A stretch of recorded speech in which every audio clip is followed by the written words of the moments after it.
Bazı badireleri atlattıktan sonra sonunda havaalanındayım. Aradaki süreci hiç çekemedim ama gerçekten uçağa yetişebileceğimi bile düşünmüyordum. Yine biraz evhamlı davranmışım. Ama yetişemeyince gerçekten hiç yetişmeyecekmiş gibi geliyor. O yüzden yapacak bir şey yok. Şöyle oldu, normalde ben saat 10'da zaten çıkacaktım. Ama birazcık geç kaldım. Benim havaalanına nasıl geleceğim de belli değildi aslında. Çünkü ben nasıl aktarma yapsam, neyle gelsem bilmiyordum. Neyse saat 10'da çıkacağım dedim ama onu birazcık geçti. Geçince ben de işte yine her zaman gittiğim istasyona gittim. Ama o istasyondan benim aktarma yapmam gereken tren geçmiyormuş. Tekrar oraya geçtim ve geçerken çok yoruldum. Birazcık oyalandım. Oyalanınca da bazı istasyonlarda çıkıp indim. Ve maalesef ki Tokyo'nun yani bazı duraklarında diyeyim asansör yok, yürüyen merdiven yok ve çok dik merdivenler var. Ve birçok insan bavulunu oradan indirip çıkarıyor ve ben artık buraya geldiğim gibi 11 kiloluk bavulla değilim. 20 kiloluk bir bavuldayım ve 20 kiloluk bavulu ben bugün merdivenlerce taşıdım. Yukarı çıkardım, aşağı indirdim. Korkunçtu.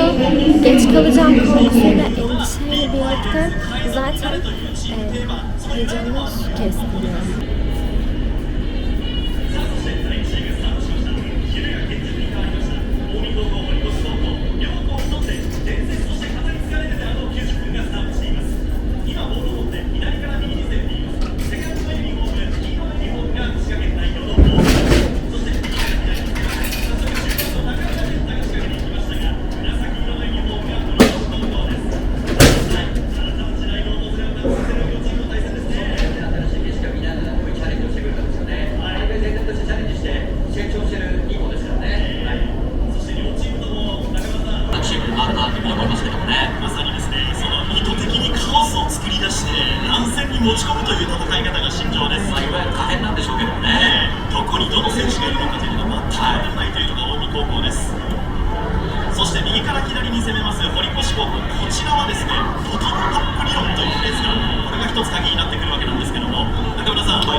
Başıma neler geldiğine inanamayacaksınız. Çünkü ben hala inanamıyorum. Başıma gelenler şu şekilde. Biliyorsunuz ki önce zaten ben Ulanbator'a uçuyorum. Ama dönüş uçağında 13 saatlik bir aktarmadan sonra tekrardan yine Ulanbator'dan İstanbul'a gidecektim. Yani Tokyo, Ulanbator, İstanbul şeklinde. Gelirken de aynı şekilde yaptım. Şans eseri bana zaten cam kenarı geldi. Çok mutlu olmuştum. Bir de yanımda hiç yolcu yoktu. 2 koltukta da üçlü olan koltukta yanımda hiç yolcu yoktu. Ona da ayrı bir sevindim. Çünkü eşyalarımı rahatlıkla koyabilecektim. Benim de çantalarım şu şekilde. Şimdi ben kendime yeni mont aldığım için eski montumu bu poşetin içine koydum. İçinde de boyunluğum vardı. Bir de 2 tane küçük çantam. Bir tanesi bu. İçinde pasaportum, cüzdanım falan var. Bir tane de şöyle bir kamera çantam var. Bunun içinde de benim fotoğraf makinelerim var. Bu şekilde yazıyorum. Ve benim bakalım ne oldu. Şöyle anlatayım. Bildiğimiz uçaktaki üçlü koltuk. Ben cam kenarındayım. Hemen yan koltuğumda, yani üçlü koltuğun orta koltuğunda montum, en altın montumu koydum. Üstüne de kamera çantamı ve pembe olan çantamı koydum. Yani 2 küçük çantamı koydum. Boyunluk zaten boynumda. Bu montumun olduğu siyah poşette üstteki bölümde. Benim olduğum koltuk tuvaletlere çok yakın olan bir yerdeydi. Ve sürekli tuvalet için benim olduğum yere yakın o koridorda sürekli sıra oldu falan filan. Her neyse ben zaten çok fazla uçakta da uyumuyorum. Yani en fazla 15-20 dakika belki hani ara ara uyumuyorum. Ben öyle yatıp uzun süre uyuyan bir insan değilim. Ne otobüste ne uçakta. Sonra birden bazen uyuduğum, daldığım zaman yemek zamanı geldiğinde hostes beni uyandırıp yemek verdi falan bu. Yani gerçekten en fazla 20 dakika falan birkaç defa uyumuşumdur. Bu kadar. Sonra ben normal camı seyrederken kulağımda kulaklık var tabii ki falan. Hosteslerden bir tanesi bu sizin mi diye bana cüzdanımı verdi. Evet tek falan filan böyle oldum. Sonra dedim falan dedim. Önce zannettim. Herhalde ağzını açık bırakmışım ve yere düşmüş dedim. Bak benim iyilik melekli şaka mı? Sonra dedim falan dedim. Bu dedim niye buradan düşsün ki, düşeceği bir yer yok. Bir bakayım dedim.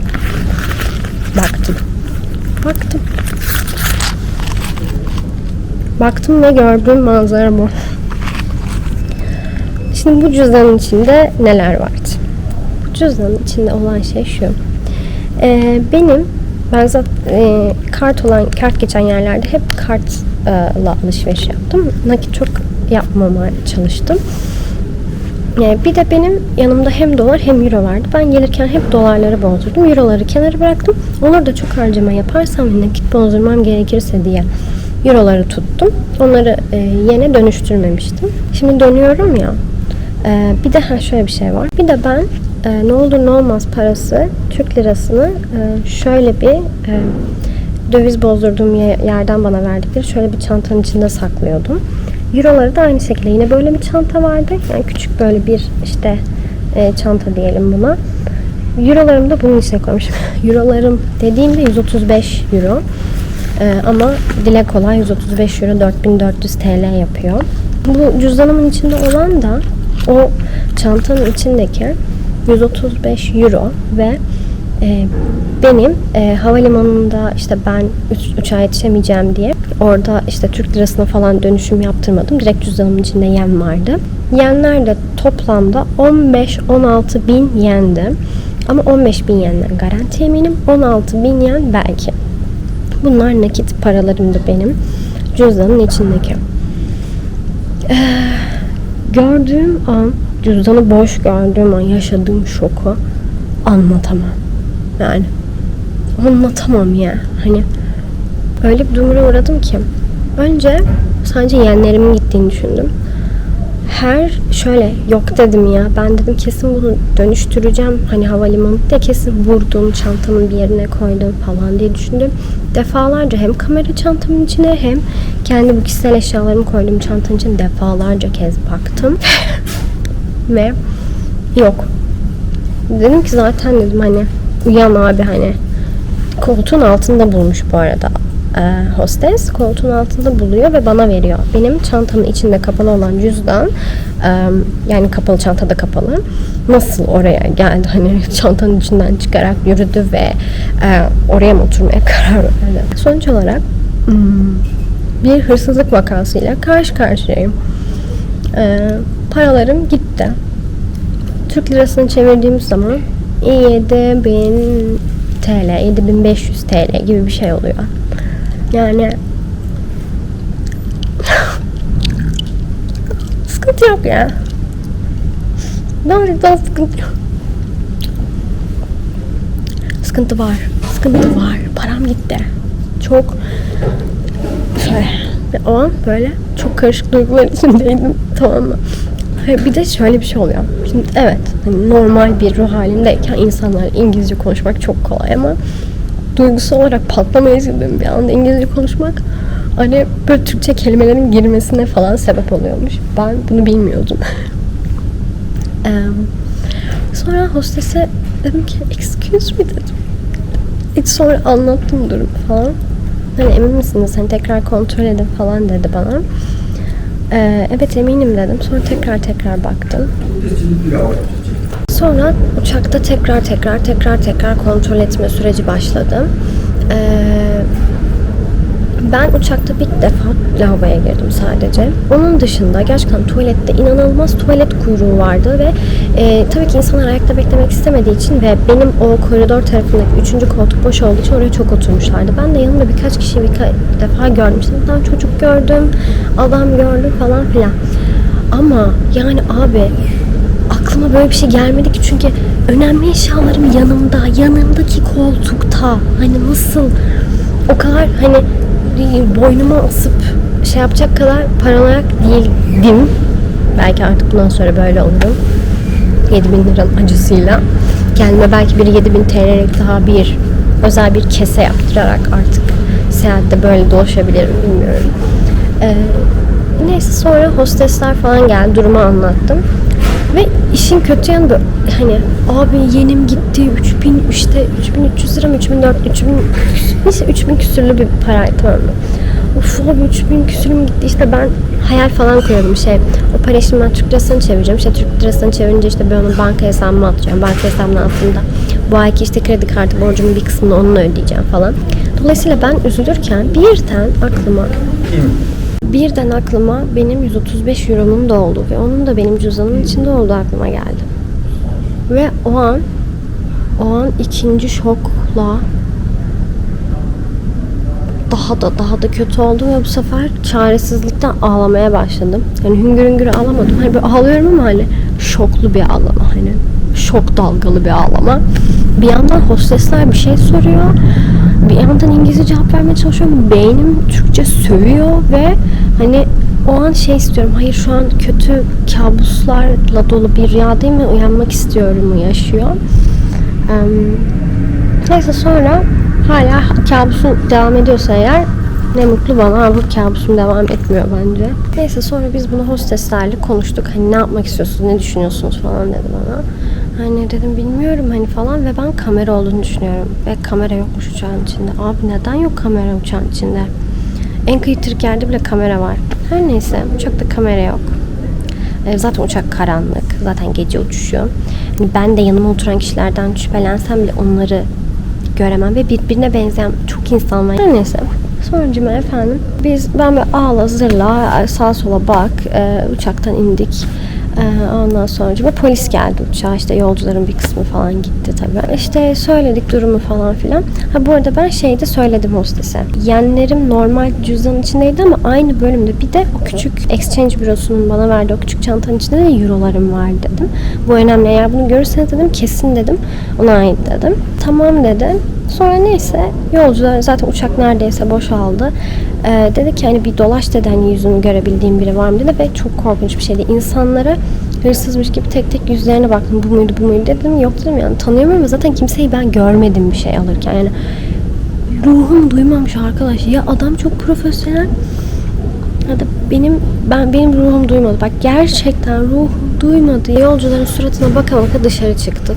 Ondan sonra polisler falan, güvenlik kameraları, şöyle yaklaşık bir 2 saatlik bir süreç incelendi. Önce işte bavulunu bekleyenlerin arasına falan bu mu falan, ben buna benziyor, şuna benziyor, şu olabilir bilmiyorum, insanı suçlamak istemiyorum falan.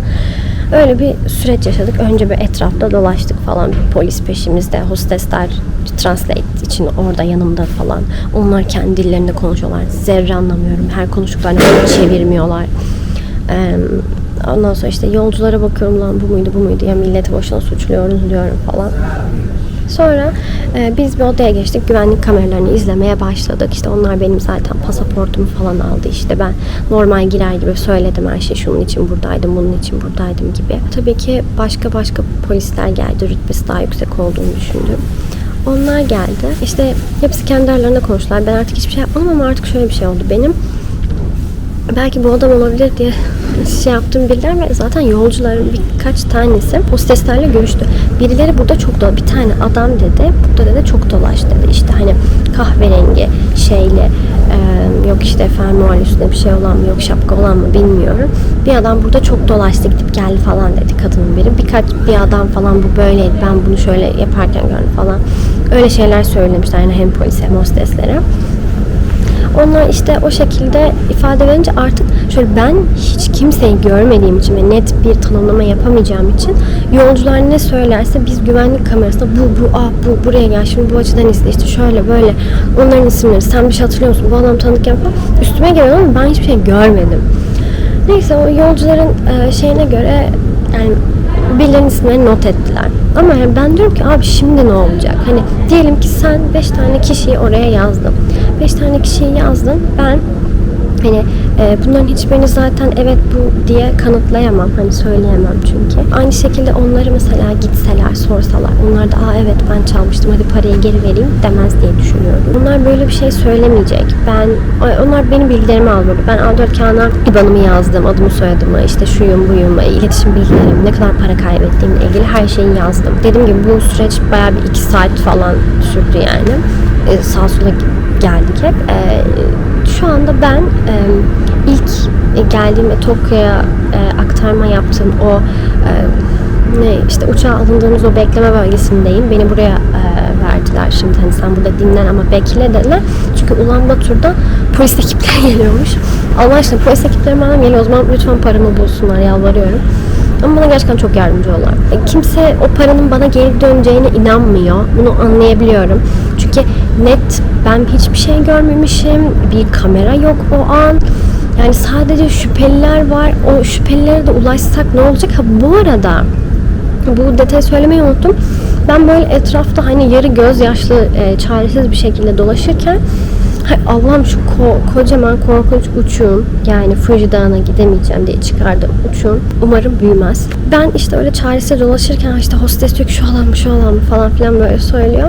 Sonra güvenlik görevlisi bir tane adam geldi. Uçağın çöpünde benim onlara söyledim. Benim eurolarım bunun içindeydi dediğim o küçük Eyüboğlu döviz yazan çantayı bulmuşlar. Yani biri benim paramı ya cüzdanımın içinden orada aldı. Yani cüzdanımı götürdü tuvalete götürdükten sonra cüzdanımı koltuğun altına attı. Bilmiyorum çok riskli. Hani elinde mor bir cüzdan taşıyor falan. Ama gerçi bilmiyorum yani belki de öyleydi. Ya da bilmiyorum belki de iki arada bir derede hemen oradan aldı içindeki parayı çekti. Sonra tuvalete gitti. Tuvalete gidince de onu attı. Diğerlerini de cukkaladı yani cebine attı. Artık nasıl yaptı bilmiyorum. Sonuçta biri benim paramı çaldı. Yani. Ve benim 7.000 TL şu anda zararım. Yani şöyle çok kötü bir durum. Gerçekten çok kötü bir durum. Yani her şeye rağmen gülün. Buradaki güvenlikler ve polisler çok iyi İngilizce bilmediği için beni buradaki kattaki başka bir güvenliğe yönlendirdiler. Hani o işte translate etmesi için falan aradaki süreci. O dedi bana işte sen burada bekle, buradan hiçbir yere çıkma. Birkaç saate işte Ulanbator'dan diğer polisler gelecek ve hani süreç başlayacak. Yani daha yasal, resmi bir süreç başlayacakmış. Muhtemelen ifademi alacaklar falan filan. Ben zaten söyleyeceğim her şeyi söyledim. Tekrar söylerim. Ondan sonra da sanırım onlar kendileri araştırmaya devam edecekler. Bana şey derler ama yani sabaha kadar bu olmaz. Yani tam okey olmaz. Ama süreç hala devam edecek dediler. Bana yani en azından aşağıda bana az önce söylenen oydu. Yani şimdi yeni polisler geldiğinde bana ne söylerler bilmiyorum. Ondan sonra da sanırım bana bir dönüş yaparlar iletişim bilgilerimden. Daha sonrasında ben Türkiye'ye gittiğimden. Olay bu. Gerçekten şu anda bu arada benim Türk liram var yanımda. Ben ne olur ne olmaz parası olarak Türk lirası zaten en başından beri yanımda taşıyordum. Şu an sadece Türk liram var. Hani kartlarım falan her şeyim yerinde. Dediğim gibi sadece yenim ve eurom kayboldu. Yani işte şu anda başımdan geçen olaylar bu şekilde. Yani açım ama şu an gerçekten hiçbir şey yemek istemiyorum. Yani moralim çok bozuk. Yani tahmin etmesi zor değildir diye düşünüyorum. Yani 7.000 lira kimimizin maaşının yarısı, kimisinin terlik parası. 7.000 lira deyip geçmeyin ya. Şu anda o parayı alan kişi valla zengin olmuştur herhalde. Çünkü belli yani Moğolistan vatandaşı. Yani ne diyeyim boğazından geçmesin ya. Uf. Yani vaziyet kötü ya. Saat şu an kaç? Saat şu anda 23:22. Benim uçuşum da sabah 10.30'da mı? 10.15'te. Yani şu an tek derdim şu olması isterim. Yani bu kadar saat nasıl geçecek havalimanında? İşte anime mi izlesem, şuraya uyusam mı? Yani bunun olmasını isterim. Ama şu anda işte polis bekle. Cart curt yine bir sürü sorular. Yok hatırlıyor musun? Yok hatırlamıyorum abi. Görmedim. Ruhum duymamış ya. Allah kahretmesin. Duymamış işte.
All passengers for Huinui Airlines.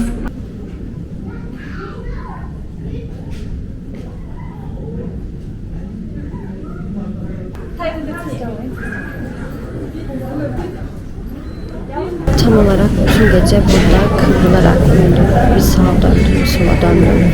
Saat 3'ten beri galiba gece buradaydım. Şu anda saat 9. Uçuşuma bir saat 15 dakika falan var. Biraz her yerim ağrıyor gibi ama yine de parça parça da olsa umudum. Moralim tabii ki hala bozuk.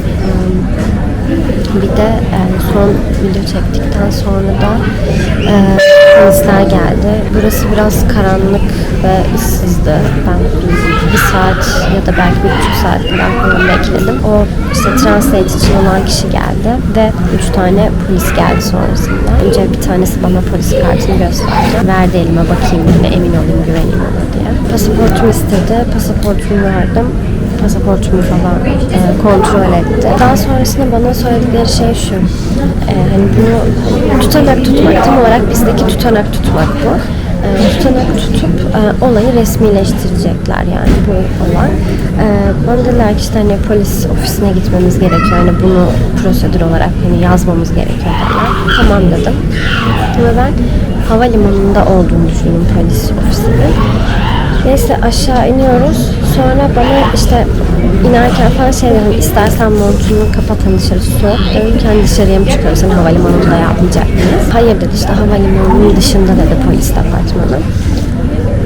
Ne kadar uzaklıkta dedim. Hani çok az uzaklıkta falan. Ben de herhalde 1-2 adım yürüyeceğiz yani.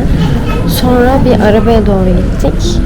Arabaya mı bineceğiz falan. Çünkü hani 4 yani 3 polis, bir buradaki bir tane güvenlik, işte o bana hani translate için yardımcı olan kişi.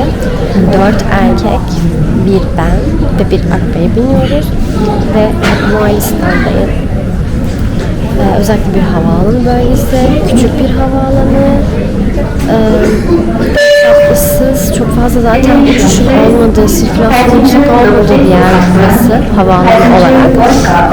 Şimdi böyle bir senaryoda bu kadar ıssızken ve gece 12 gibi falandı bunlar yaşanırken, gece 12 olduğunu düşünün ve ben tanımadığım, dilini bilmediğim insanlarla aynı arabaya binmek zorunda kaldım ve arabaya bindiğim andan itibaren Allah'ım tanrım, herhalde hava soğuk olduğu için çok yakın ama hemen ineceğiz herhalde. Sonra 1-2 dakika sürünce ben dedim ki ne kadar uzaklıkta, hani ne zaman ineceğiz dedi ki hemen şurada falan. Neyse 4 dakika falan sürdü yolculuk. Yakınmış gerçekten havalimanına. Sonra böyle konteynerlerden oluşan polis bölgesi, yani şöyle konteynerin dışında işte hani ışıklı böyle bir tabela vardı, polis departmanı falan gibi bir şey yazıyordu. Onu görünce oh dedim ama şimdi onu görene kadar yani ben zaten şöyle bir sıkıntı içindeyim. Evet, İngilizce bilen insanlar var, anlaşabiliyoruz ama onlar çoğunlukla kendi dillerini konuşuyorlar zaten. Hani benimle ilgili ne söylüyorlar, ne düşünüyorlar, gerçek amaçları ne bilmiyorum. Sonuçta bu insanları tanımıyorum. Bana polis kartını göstermesi benim içimi rahatlatmaya yetmiyor. Her şeyden önce tabii ki bir kadın olduğunuz için aklınıza bambaşka senaryolar geliyor. Ve ben o arabaya bindiğim anda diyorum ki bak, böyle düşüncesizlik olmaz, bakın hani şunun düşünülmesi lazım. Ben en önde oturabilirdim şoför koltuğunun yanında. Ama beni arkaya aldılar ve ortadaydım. Sağımda biri var, solumda biri var ve ben hani kendimi böyle kasarak, hani zaten dışarı bir çıktım, hiç daha önce deneyimlemediğim kadar soğuk bir yer. Eksi 20 derece falan. Zaten durum yeterince insanı geriyor. Arabada aklıma gelmeyen şey kalmadı. Ve hani sim kartım yok, internet erişimim yok, Wi-Fi sadece havalimanında var. Kimseye ulaşamam, hiçbir şey yapamam. Yani çok ama çok çaresiz bir durum benim için. Zaten olay yeterince kötü. Bir de öyle bir durumda kalmak beni çok farklı bir şekilde etkiledi. Bindik ve 3 saatlik bir süreç başladı aslında. İşte bana sürekli sorular sordular ve sayfalarca gerçekten polis doküman hazırladı. Yani işte en başından beri anlattım. Ve bir sürü sorular sordular. Neden Japonya'ya gittin? İşte yok gezdin mi, niye, tek misin falan. Yani bence olay dışında da kendi merak ettikleri soruları da sordular diye düşünüyorum. Yani bir de şu birazcık rahatsız edici. Şimdi onlar tabii ki ben onların konuştuğu dili bilmiyorum. Orada bir goy dönüyor, gülüyorlar falan. Ben orada tek kadın, zaten yeterince gerginim oradaki konumumdan ötürü ve başıma gelenler ötürü. Hani en azından daha esprilerini kendilerine saklayabilirlerdi. O beni biraz rahatsız etti. Bana karşı olumsuz bir davranışları olmadı ofisimde. Zaten çok küçük bir yerde. Soruları tekrar söyledim, anlattım, durumuma şikayetçi olmakla ilgili falan her şey var. Onların hazırladığı bütün hatta işte bana sordukları sorular vardı. Sorduğuyla ilgili olan her şeyi geçtiler. Ben de Google Translate'ten kendim baktım. Ona göre hepsini imzaladım çünkü imzalamam istendi. Google Translate'e de şu şekilde ulaşabildim. O Translate yapan kişiden rica ettim. Kendi telefonunun internetini açması için. Çünkü polis merkezinde de Wi-Fi yoktu. O yüzden o açtı. Ben de kendi telefonumdan Wi-Fi gibi bağlanıp tek tek çevirdim ve emin olunca imzaladım kağıtları. Daha sonrasında uçak tuvaletinde buldukları o küçük bir çanta var demiştim, plastik. Bir poşetin içine koyuldu falan. Bayağı bir bu dosya haline geldi. Dosya tutanağı haline geldi. Kanıt, benim sözlü olarak söylediğim her şey, aynı şekilde onların yazdığı her şey. Bayağı 20 sayfalık bir şey oldu. Ve bu şekilde bir dosya haline geldi. Peki sonuç ne oldu? Sonuç şu. Ben şu anda Moğolistan'da kalmayacağım için ve bu davayı bu ülkede kalıp takip etmeyeceğim için bu dava aslında düşmüş olur. Dava dediğim aslında bu takip edilmeyecek.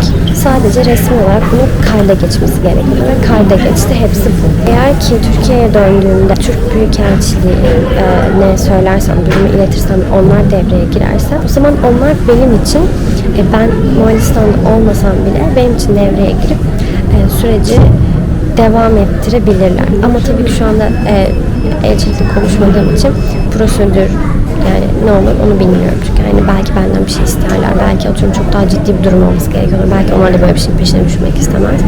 Emin değilim. Onu gidince Türkiye'ye kesinlikle bir araştıracağım. Çünkü bana söyledikleri şey şuydu. Mutlaka işte hani Türkiye Büyükelçiliğine hani söyle durumu, onlar takip ederlerse daha hızlı olur. Ama zaten asıl kilit nokta şu, işleri şu zorlaştırıyor. Uçağın içinde kamera olmaması, benim zaten olaya asla şahit olmamam, sadece diğer yolcuların şüphelendiği insanlar var. Şüphelendiğimiz insanların hepsini sorgulasak bile, hani ben onlara şey sordum.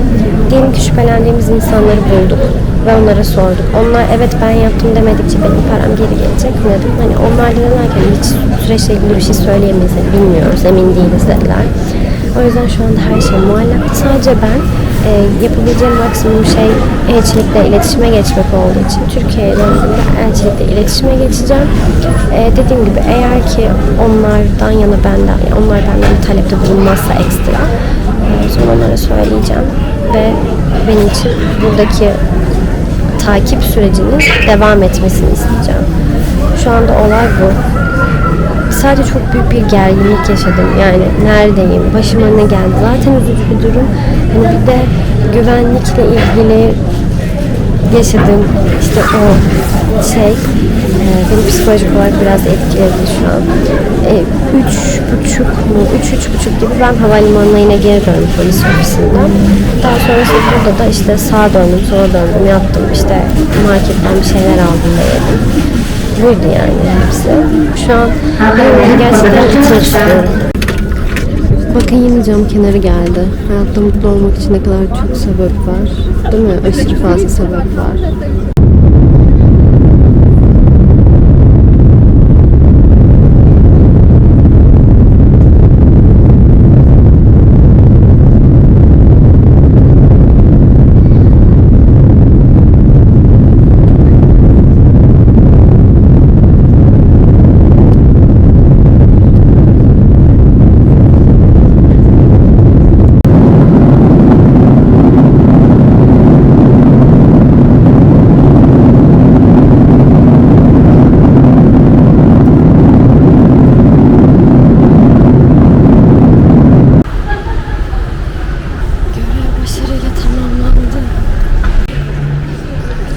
Ben bile o kadar yolu geldim.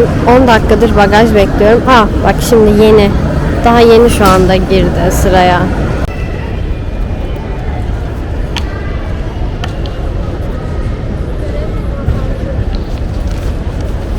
Ben artık vlog işini burada sonlandırıyorum.